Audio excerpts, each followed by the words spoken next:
Assalamualaikum warahmatullahi wabarakatuh. Kenalkan, nama saya Aulia Rizky Suwari dengan nomor induk mahasiswa 852938673. Saya dari UPPCC Jember, Fakultas Keguruan dan Ilmu Pendidikan, Program Studi Pendidikan Guru Sekolah Dasar. Pada kali ini saya akan melakukan tugas 2 pada mata kuliah Pendidikan 4107, yakni Praktikum IPA DSD, dengan nama tutor Tia Alika Putri pada modul 3 tentang makanan, kegiatan praktikum 2 tentang uji makanan dengan judul praktikum uji karbohidrat dan uji lemak. Selamat menyaksikan. Alat dan bahan yang dibutuhkan adalah 10 jenis bahan makanan. Di sini saya menggunakan apel, pisang, gula pasir, nasi,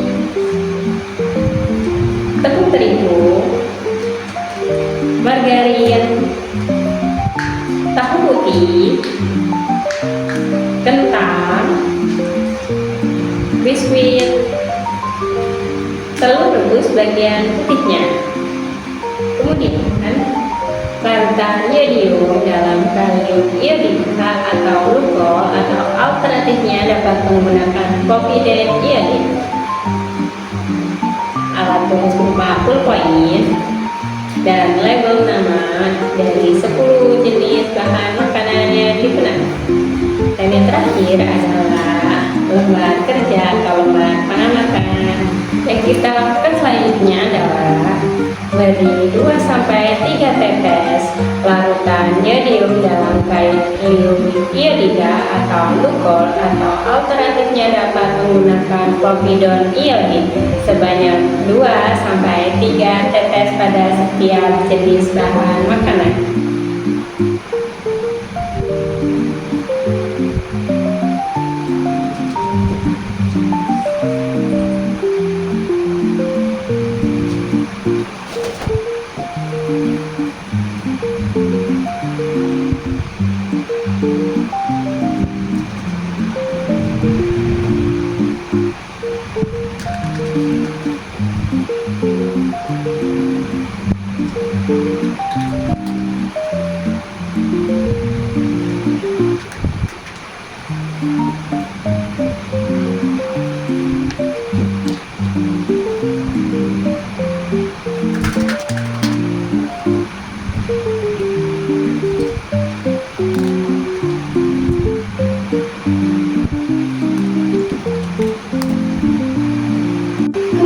Kita tunggu sampai 10 menit dan catatlah hasilnya pada lembar pengamatan atau lembar kerja.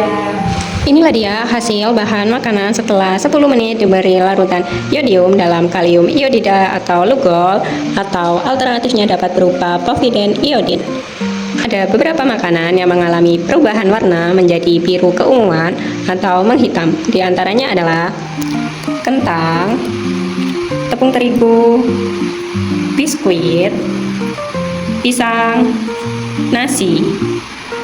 Hal itu membuktikan bahwa bahan makanan yang mengalami perubahan warna menjadi hitam atau biru keunguan setelah diberi larutan iodium dalam kalium iodida atau lugol, atau alternatifnya dapat berupa povidon iodin, membuktikan bahwa makanan tersebut mengandung karbohidrat dalam jenis amilum.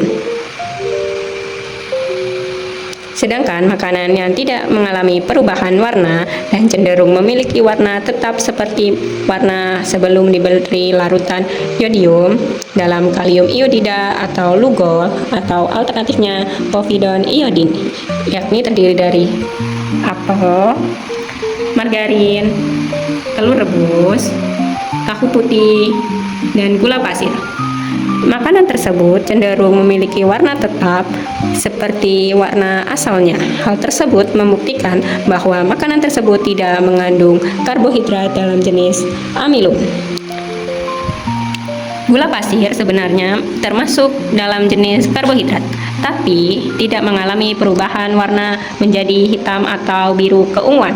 Hal ini terjadi karena gula pasir termasuk karbohidrat sederhana, bukan karbohidrat kompleks, yakni karbohidrat dalam jenis glukosa.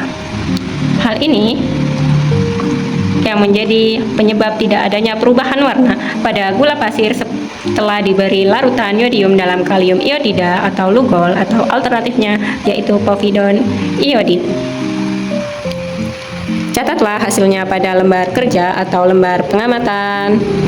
Kegiatan praktikum yang kedua adalah uji lemak yang bertujuan untuk mengidentifikasi bahan makanan yang mengandung lemak. Alat dan bahan yang dibutuhkan adalah seledri, kemiri yang telah dihaluskan, singkong, jagung kering, kacang tanah, wortel, margarin, minyak, air, santan, pepaya, dan susu. Kemudian lilin, korek api, sendok makan, pipet, senter, alat tulis berupa ballpoint,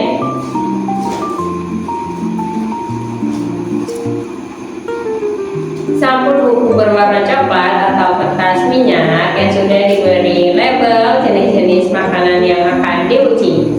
Dan yang terakhir adalah lembar kerja atau lembar pengamatan. Kalau kalian lakukanlah, ambil pipet, kemudian satu lembar yang sudah bertuliskan air, dan teteskan air menggunakan pipet pada kertas minyak atau sampul buku berwarna coklat. Kemudian ambil pipet yang air dan kertas minyak atau sampul buku berwarna coklat yang dituliskan minyak.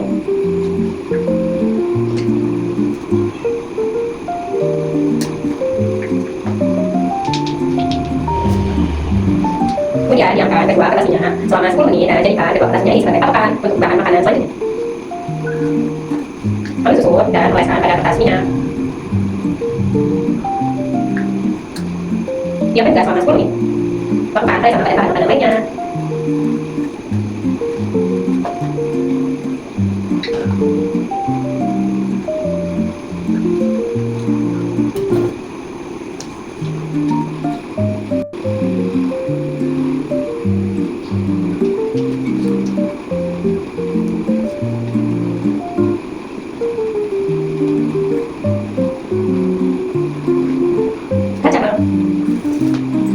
Usapkan bagian dalam kacang sebanyak 10 kali pada kertas minyak atau sampul buku berwarna coklat.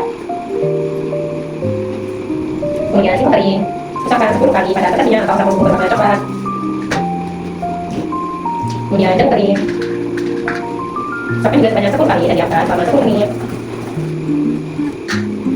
Kemudian wortel, usapkan sebanyak 10 kali dan diamkan selama 10 menit.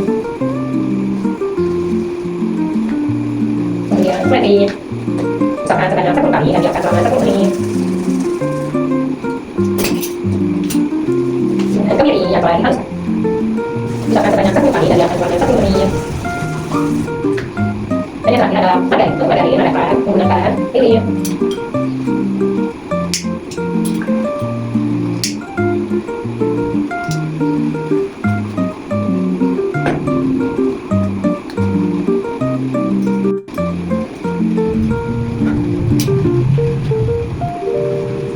Kemudian teteskan pada kertas minyak atau sampul buku berwarna coklat.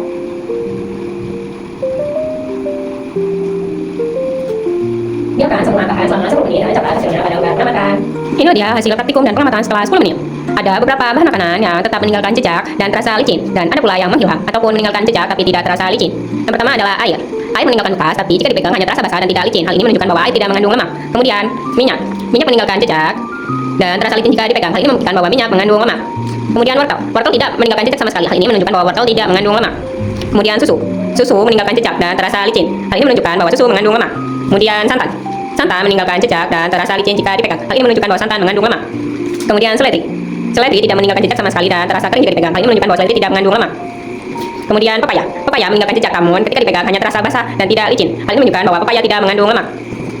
Kemudian kacang. Kacang meninggalkan jejak dan terasa licin jika dipegang. Hal ini menunjukkan bahwa kacang mengandung lemak. Kemudian margarin. Margarin meninggalkan jejak dan terasa licin jika dipegang. Hal ini menunjukkan bahwa margarin mengandung lemak. Kemudian singkong. Singkong tidak meninggalkan jejak sama sekali dan tidak terasa licin jika dipegang. Hal ini menunjukkan bahwa singkong tidak mengandung lemak.